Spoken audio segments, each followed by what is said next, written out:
Sir, good morning everyone. Aaron Mark A. Montero, PES IT3. So dito is ipapakita ko yung running output.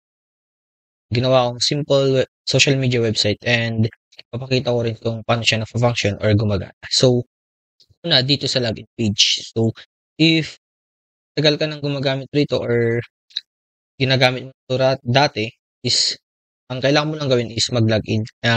Ilagay yung username, then yung password mo. Then login. And kung baguhan ka lang you need to sign up.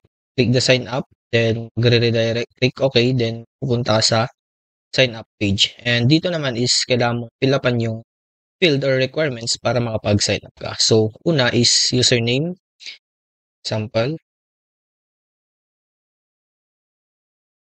email, and password,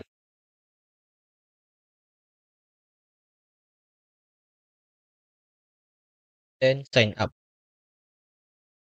Then, pagpunta natin dito is makikita natin dito yung sa gilid niya, dito sa left sidebar na kung saan is may friend request and pwede rin i-accept.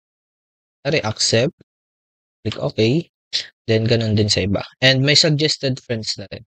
Add friend, kung gusto mong i-add yung user na yun, yung friend na yun, kung kakilala mo or hindi. And may chat, ano rin siya, just click kung sino gustong i-chat. Yan, pare sa user 1, then type a message, say hello, then send. Yan. Sa user 2, ganun din. And so on. And dito naman, sa ano niya, dashboard niya is pwede kang mag-search. Also, pwede ka rin mag-post what's on your mind. Kunyari, tayo ng hello, post.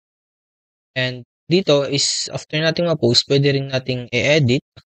Bugin natin post.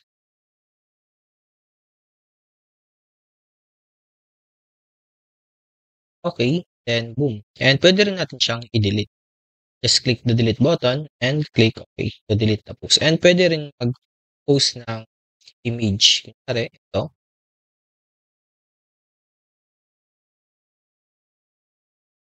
Open. Post.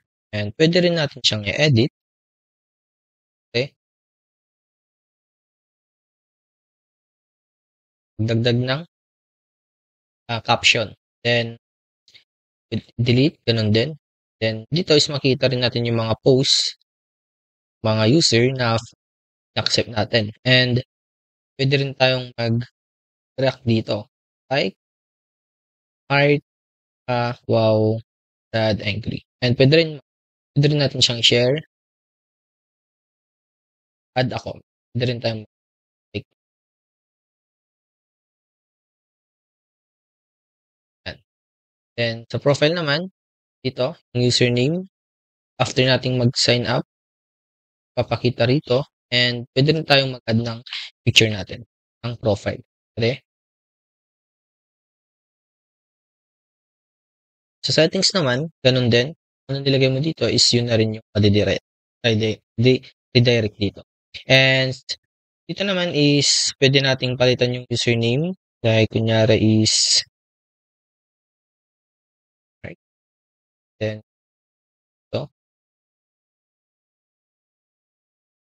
Change password, pwede rin. Yung password, kumbaga pwede rin siya. Sa theme naman is pwedeng rin card. Save changes. And log out. Siyempre, after log out, balik sa login page.